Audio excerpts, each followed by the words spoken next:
Feng Tianxing melambaikan tinjunya, seolah hembusan angin menderu ke arahnya. Candi merasakan sakit di hatinya. Apa kejahatan yang saya lakukan?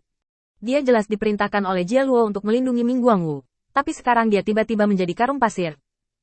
Ada begitu banyak iblis yang menonton di sini. Jika saya kalah dalam pertempuran, saya akan kehilangan muka. Melarikan diri? Tidak, akan lebih tidak tahu malu untuk melarikan diri. Pikiran Candi seperti kilat. Dia memikirkan konsekuensinya dengan jelas dalam sekejap, dan mengangkat tangannya dalam sekejap. Panggilan. Angin kencang menghantam wajahnya seperti gunung. Tapi tidak apa-apa, itu lebih baik daripada tinju yang benar-benar jatuh di wajahnya. Candi dengan cepat tersenyum. Temanku, menurutku aku tidak sebaik kamu. Jika ini bukan perintah militer, jika kita bertemu di luar kamp di masa depan, bagaimana kalau aku dan bawahanku mendengarkanmu? Harus dikatakan bahwa langkah Candi masih terbilang efektif. Sambil mengakui kepengecutan, dia juga memberi Feng Tianxing cukup banyak wajah, dan juga meninggalkan cukup banyak wajah untuk dirinya sendiri. Jika Anda benar-benar ingin melakukannya, di hadapan perbedaan kekuatan yang mutlak, apalagi kematian Anda jelek, setidaknya Anda akan dipukuli dengan buruk. Mengenai celah kekuatan ini, dia mengaku pengecut sekarang. Setidaknya dia tidak memulai perang, tidak ada hasil nyata, dan dia tidak kehilangan terlalu banyak muka. Saat Candi sedang memuji semangatnya, suara mencurigakan Feng Tianxing membuat punggungnya tegang. Oh, Candi langsung panik, dengan ekspresi hormat di wajahnya. Bagaimana kamu ingin menyelesaikannya? Pokoknya, aku tidak akan melakukan apapun. Kamu bisa memukul dan memarahiku sesukamu. Feng Tianxing melipat tangannya, berpikir sejenak, dan tiba-tiba berkata, jika kamu bisa menahan pukulanku tanpa jatuh, aku akan menghitung kemampuanmu, bagaimana? Permen semuanya buruk. Disebut apakah itu? Aku bisa menerima pukulan darimu, itu kemampuanku. Jika saya tidak tahan, apakah hidup saya akan singkat? Dia melambaikan tangannya lagi dan lagi. Tidak, temanku, apa yang kamu bicarakan? Aku tahu seberapa kuat tinjumu. Aku bukan lawanmu. Feng Tianxing kembali berpikir pendek. Melihat postur ini, Candi panik, takut Feng Tianxing akan muncul dengan pikiran aneh, katanya cepat. Kita tidak perlu terjerat di sini. Setelah bertemu Yang Mulia Ming Guangwu, kamu keluar dan melawan iblis di sisi yang berlawanan. Biarkan saudara-saudara melihat kekuatanmu dan berikan sedikit ingatan pada lawan. Bagaimana? Feng Tianxing langsung menggelengkan kepalanya, nadanya menjadi lebih kencang. Setelah bertahun-tahun, kamu masih klan iblis pertama yang berani mengajakku bertarung. Aku harus memberimu kehormatan kalah dariku. Saat dia mengatakan itu, senyum cerah tiba-tiba muncul di wajah Feng Tianxing. Satu pukulan, hanya satu pukulan? Aku berjanji tidak akan memukulmu sampai mati. Krisan Candi menegang, dan dia mundur beberapa langkah dalam sekejap. Jangan. Tapi bagaimana dia bisa menyingkirkan pengejaran Feng Tianxing dengan jarak seperti itu? Tinju besar secara bertahap memenuhi semua pandangannya. Pada saat ini, Candi tidak memiliki kata-kata dan hanya bisa bertahan dengan seluruh kekuatannya.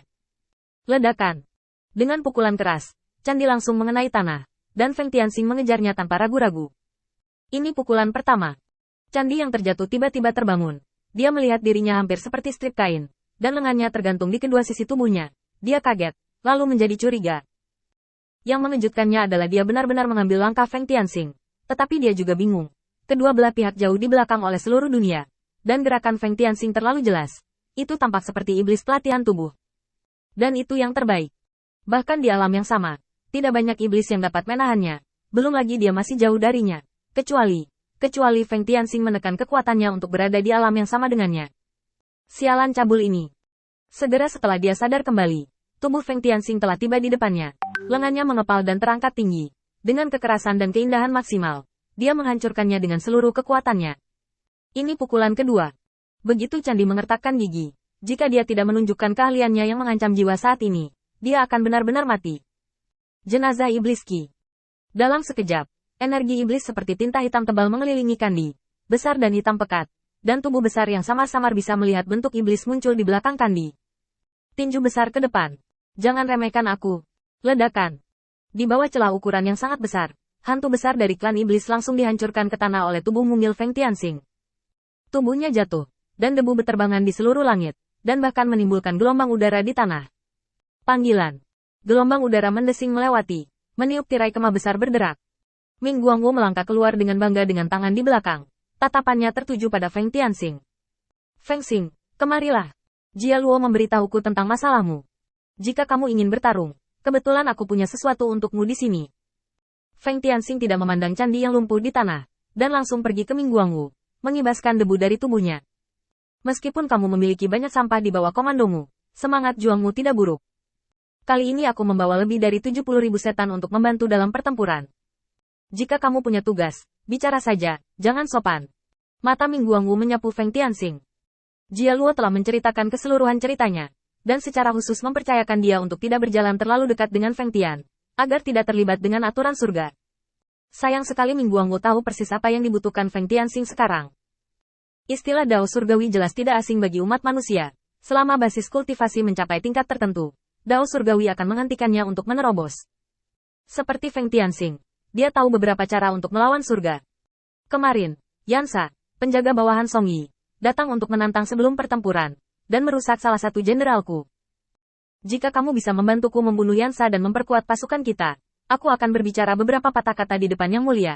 Yang Mulia Jia Luo, biarkan Anda menaklukkannya dengan paksa, jangan sampai menderita isolasi ini lagi. Kata-kata Ming Guangwu secara langsung memberitahu pengaturan Feng Tianxing Jia Luo, dan juga mengungkapkan sebuah ide. Dia dengan senang hati membiarkan Feng Tianxing membawa sanksi surga kepada Jia Luo, dan memberinya sedikit kejutan. Feng Tianxing melambaikan tangannya secara langsung. Oke, kapan kamu menginginkan kepala Yansa? Aku akan mengambilkannya untukmu. Ming Guangwu tertawa. Itu saja untuk tingkat pertama. Jika Anda bisa mengalahkan saya kembali, saya akan puas. Yansa, pelindung belakang Song Yi, tidak buruk.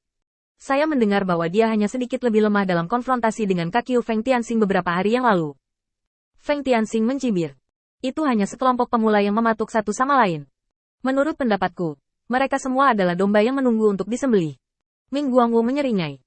Oke, karena kamu sangat berani, maka aku akan mengatur seseorang untuk memprovokasi kamu, hanya menunggu kamu untuk menunjukkannya. Feng Tianxing juga mengangguk siap.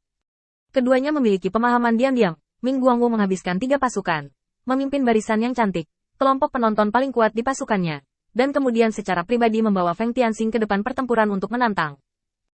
Ming Guangwu keluar dari formasi sebelum Feng Tianxing, dan berteriak pada bawahan Song Yi. Di mana bocah Yansa itu? Hari ini aku ingin mengambil nyawanya. Apakah dia berani keluar dan bertarung sendirian? Ming Guangwu secara pribadi keluar untuk mengundang pertempuran. Jika Yansa bisa menanggungnya, maka dia tidak akan disebut iblis. Ras manusia kotor, di mana kamu menemukan pengganti hantu mati? Berani menantangku di depanmu. Aku khawatir kamu bosan hidup.